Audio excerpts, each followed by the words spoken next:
The Chicago Police Superintendent also met with President Biden Monday.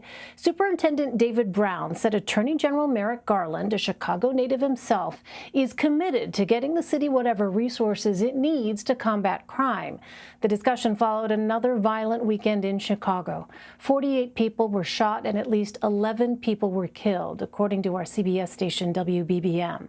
According to the Chicago Police Department, nearly 1,900 shootings were reported through June 28th. That is up by almost 12% from last year and 53% compared to 2019. For more, I want to bring in Lance Williams. He's a professor of urban community studies at Northeastern Illinois University. Professor, welcome. Thanks very much for being with us. Thank you for having me. So, Professor, I'm from Chicago. I know it is a huge city, more than 2.5 million people. And when we hear about gun violence, there can be the tendency to think that it is all over the city. But can you talk about which communities in Chicago are being impacted most by gun violence? What do you believe is behind this recent surge in crime? And, you know, we don't have enough time to go into all of the underlying factors here, but there is a legacy of segregation that some have pointed to as part of what we are seeing manifesting at this moment in time. Yes, absolutely. So, yeah, we know that the hotspots that were mentioned earlier in Chicago exist in about 10 to 12 communities, essentially predominantly, all of them predominantly African-American, with the exception of one that is predominantly Latino. So we know these communities, and what we also know about these communities is that they have been the communities that have been most affected by, you know, kind of some antiquated, misguided public policies affecting public schools and also public housing. So, you know, being from Chicago, the demolition of what we once called the projects had a lot to undermine the fabric in communities, distributing people out into neighborhoods where there were no resources. So that drives a lot of the violence. And then the closing of public schools where kids have to historically have had to cross for the last 15 years, various gang territories. A lot of young African-American males just have not gone to school over the last 15 years. So they are, you know, forced to deal with the consequences of not having access to quality education. Right, because it's been interesting to watch the city's development over time, particularly concentrated in, say, the downtown area, where you see businesses and clearly investment being poured into those parts of the city.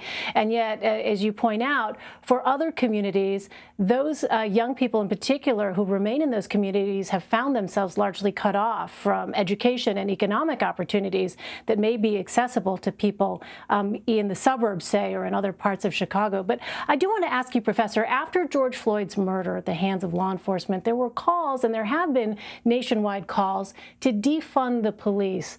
I wonder, what effect do you think those calls might have had on those who are choosing to engage in criminal activity?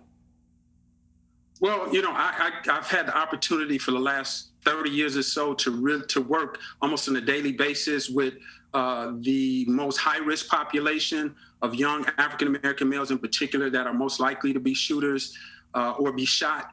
And I can tell you from my conversations with them, they, even the ones that are involved in active crime, do not support the concept of defunding the police. They think that it would be a very misguided, problematic approach to the problems in their communities. Although they don't want to be abused by the police, they don't want to be shot down, they live in the reality that their communities are the ones that are probably going to need the police more than anyone else. So, you know, defining defund police on the spectrum of from not having any police at all to taking some of those monies and kind of funneling them into social services, the at-risk population is not going to define it that, you know, closely. But when I talk to them about the idea of defunding the police, they think it's the most ridiculous thing they've ever heard.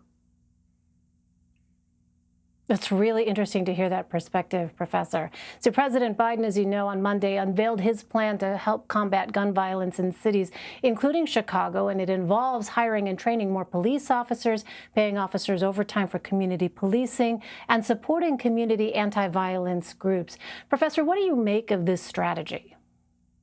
Well, I think it's great that the president is going to prioritize this with resources. A lot of times we have great plans, but they're not made actionable because there are no resources. But so these resources are going to be needed. But my biggest concern about it, and I've had a chance to talk to the individuals that are with the Biden administration, and I warned them that it is very important that these resources come directly to those who are working on the ground, people in the communities, and African American and Latino communities who have been working to solve this problem. Right now, in the past, the funding has not gotten to the people that need it most. I'm worried about those funds going to just be frank, the state or to the city, because those funds tend to be doled out based on political ties to institutions that don't have strong ties to these communities, and therefore the violence prevention work that they do is not effective, is not reaching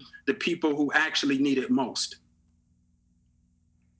So let me ask you more specifically on that point then, Professor. Chicago Mayor Lori Lightfoot and Police Superintendent David Brown rolled out a plan of their own last May to tackle summer violence, and it focused on increasing police and city resources to 15 areas where officials saw a majority of the city's crimes taking place. How do you think Chicago's leaders have been handling this issue? I don't want to be too negative because this is kind of the halfway point, a little bit more than halfway point for the administration. I've said this publicly that the Lightfoot administration has said all of the right things, but made all of the wrong moves. They continue to approach the violence in this city from a kind of public relations. They like news conferences, and they make these really great statements, but we don't see any resources being put behind these great plans that they have. And we've also seen that the administration has spent 2 years really not being transparent in the planning process. So this plan has not included grassroots folks. Just maybe within the last month, after a lot of pressure, they kind of opened it up a little bit, but it was not a part of a planning process. They were just informing folks who have been invited to this meeting their plan, but not in a real engagement where people can discuss what the issues are. That has not happened yet. And I'm concerned that the administration is going in the wrong direction as it relates to locking out the community from the planning process. Well, I want to zoom out just a bit, because a moment ago you talked about some of the resources perhaps in the past going to those with those political connections at the local and state level. What do you make of the efforts being done on a state level to address Chicago's gun violence? Well, again, the state has been in a very difficult situation financially. Recently, they have made some steps to kind of address these issues of communities being marginalized. Particularly the African American and Latino legislators have really tried to push some of the resources into the community, but it's been a big political fight. The city does not support it.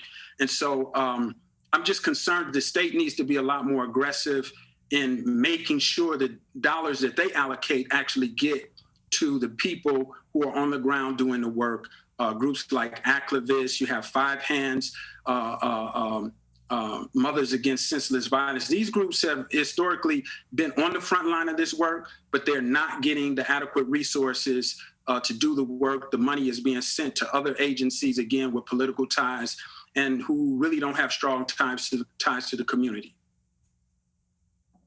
Well, certainly a lot of people are paying very close attention to what happens, especially given what we have been seeing, not just in Chicago, but in cities across the country. Professor Lance Williams for us. Professor, thanks very much for taking the time to talk to us and sharing your insight and expertise. Thanks for having me.